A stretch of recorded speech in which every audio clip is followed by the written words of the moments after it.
God creates them. He makes things out of clay and breathes into them. Surely this must be the Son of God. Did Allah know how people would react?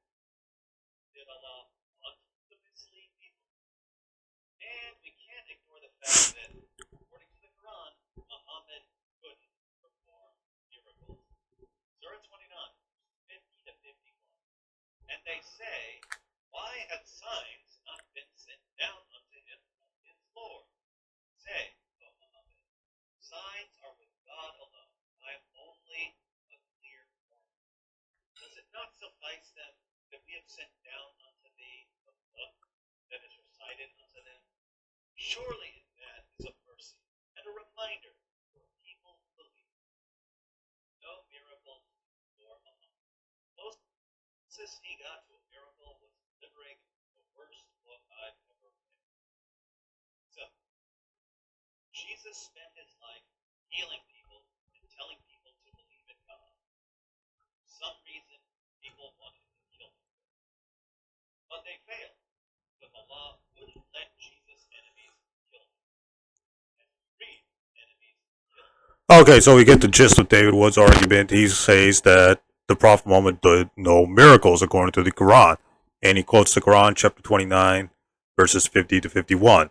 Now, notice what the verse is saying. It's quoting what the disbelievers are saying. It's saying, and they say, why have signs not been sent down onto him from his Lord? So the Quran is quoting the disbelievers. The Quran is not testifying or is not saying that Prophet Muhammad did no miracles. It's just quoting what the disbelievers are saying. And the Quran responds to them saying, signs are with God alone. I am only a clear warner. So the Quran is denying the Quran is denying specific people, specific miracles, because the Quran says, and they say. That means the disbelievers say, why have signs not been sent down onto him from his Lord? What are these signs? If you read the commentaries, Tafsir ibn Kathir, Tafsir al-Tabari, Tafsir al-Qurtubi, etc., if you read what the early Muslim scholars comment about this verse, or what is the historical background for this verse, or the historical context, is these disbelievers were asking for specific signs from the Prophet Muhammad, and the Quran is saying it's denying signs, because even if the Prophet Muhammad did those signs, they wouldn't believe anyway, so there was no point in those signs. Say signs are with God alone, I alone, and clear order, so the Prophet Muhammad can't generate those miracles alone, and Prophet Muhammad is only a warner. So he says, the next thing he says is, does it not suffice to them that we have sent down onto thee the book that is recited unto them?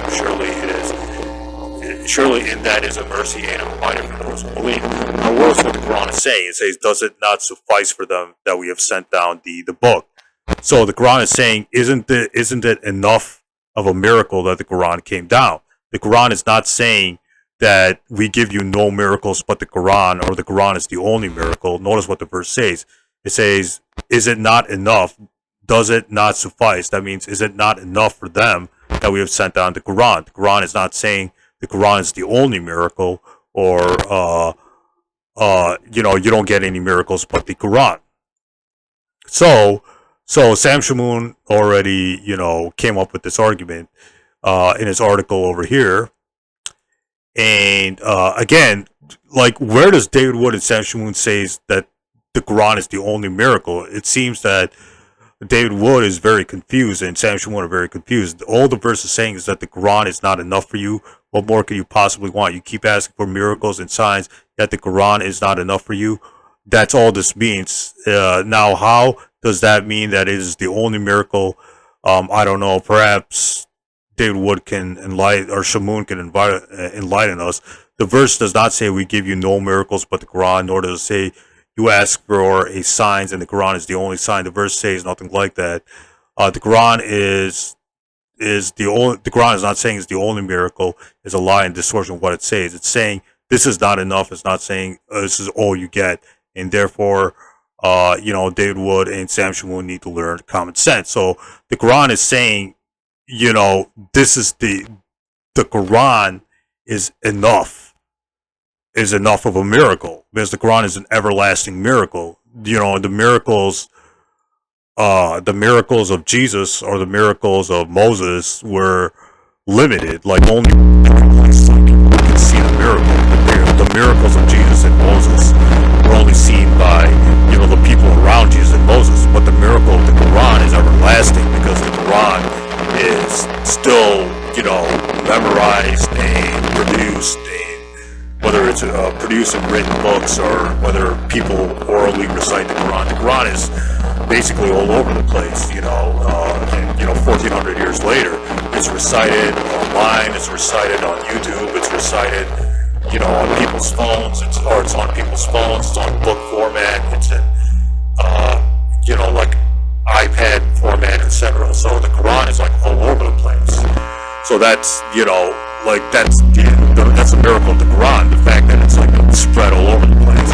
But regardless, the Quran is not saying that the Prophet Muhammad can never do miracles. This is a big distortion of what the Quran is actually, or the historical background for those verses. The Quran is denying specific miracles to specific people, because if you read Tafsir Ibn Kathir, Ibn Abbas, Tafsir al-Qurtubi, Tafsir al-Tabari, the Quran chapter 29 verse 50 to 51 was talking about specific people. The Quran, nowhere in the Quran does it say Prophet Muhammad can never perform miracles. If you read the historical background for those verses, the Quran is denying specific miracles to specific people, because even if the Prophet Muhammad did those miracles, it's still wouldn't believe. So that's why those verses were revealed. If you read like Tafsir, see, this is Tafsir Ibn Kathir, and Ibn Kathir gives reasons why these disbelievers were not granted miracles. So this is Tafsir Ibn Kathir.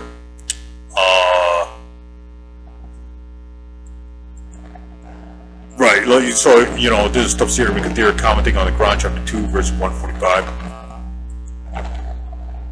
And notice what Jesus says. Jesus says, an evil and adulterous generation seeks after a sign. There should be no sign given to us of the sign of Jonah. The Gospel of Matthew chapter 12 verse 38 to 39. So according to David Wood's logic, if we were to, take David Wood's logic, we can say Jesus performed no miracles, because that's what Jesus says.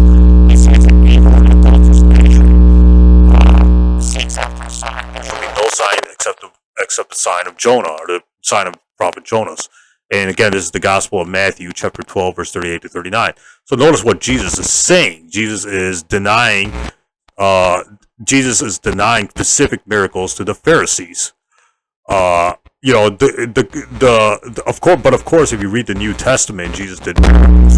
So if we were to use David Wood's logic, we could say Jesus performed no miracles according to the Gospel of Matthew, chapter 12, verse 38 to 39, where Jesus tells the Pharisees, an evil and adulterous generation seeks after a sign. There shall be no sign given to it except the sign of the prophet Jonah, or Jonah, an Old Testament figure.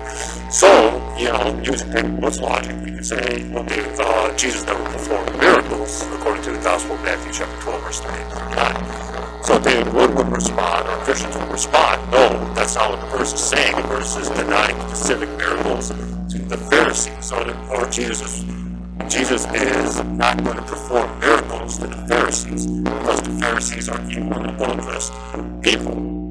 Well, same thing with the Quran. That's exactly what the Quran is saying. The Quran is saying that the Prophet Muhammad is not going to perform miracles to evil disbelievers, because they're not going to believe anyways.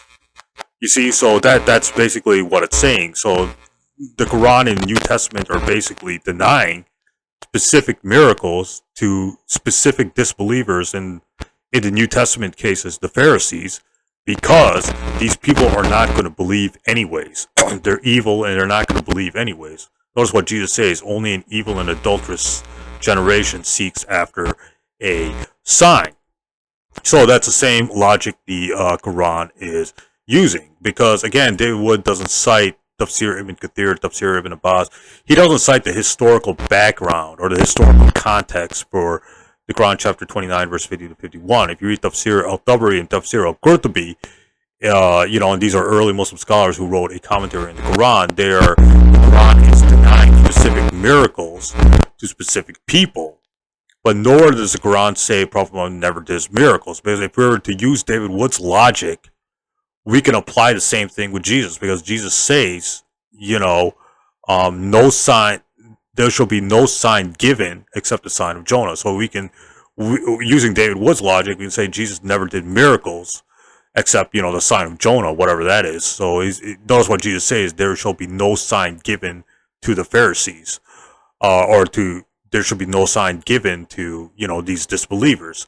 So the Quran and the New Testament use the same logic that, Jesus and, Allah are denying specific miracles to these disbelievers because, they're not going to believe anyways. They want miracles for entertainment purposes. They don't want miracles for a confirmation of faith. They want miracles for entertainment purposes. That's why Jesus denies them miracles in Matthew chapter 12, verse 38 to 39.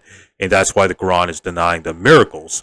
It's the Quran, nowhere, like if you read the Quran, nowhere does it say Prophet Muhammad can never do miracles. The Quran always responds to the disbelievers saying that, the signs are only with God. And, even if you're granted those specific miracles or those miracles for your own entertainment purposes, they're not going to believe anyways. Like the disbelievers around Muhammad are not going to believe in Muhammad if he does those miracles. So there's no point in doing those miracles. So that's basically the argument. That's basically what the Quran is saying. The Quran nowhere does it say Prophet Muhammad can never do miracles, and the Quran is the only miracle or anything like that. The Quran is denying specific miracles to the disbelievers in Mecca and the disbelievers in Medina because they're not going to believe anyways. So there's no point. Just like Jesus was denying the Pharisees miracles because they weren't going to believe anyways. Notice what Jesus says: an evil and adulterous generation seeks after a sign. So according to Jesus, only evil people demand miracles, etc., etc. So, and again, I wanna draw attention to one other figure in the New Testament.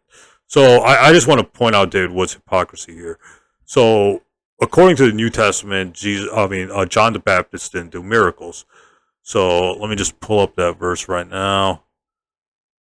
So it says, why didn't John the Baptist work miracles? If John is the fire and spirit of Elijah, Luke chapter 1 verse 17, then why didn't he work miracles as a prophet Elijah did?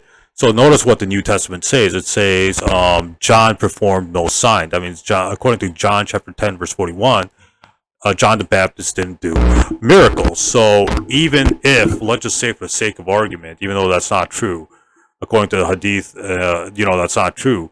Prophet Muhammad performed no miracles, even though Prophet Muhammad did perform miracles according to the Hadith, Sahih Bukhari, Sahih Muslim, etc., the most authentic Hadith. Let's just say for the sake of argument, Prophet Muhammad didn't do miracles. Let's just say for the sake of argument, David was right. Prophet Muhammad didn't do miracles.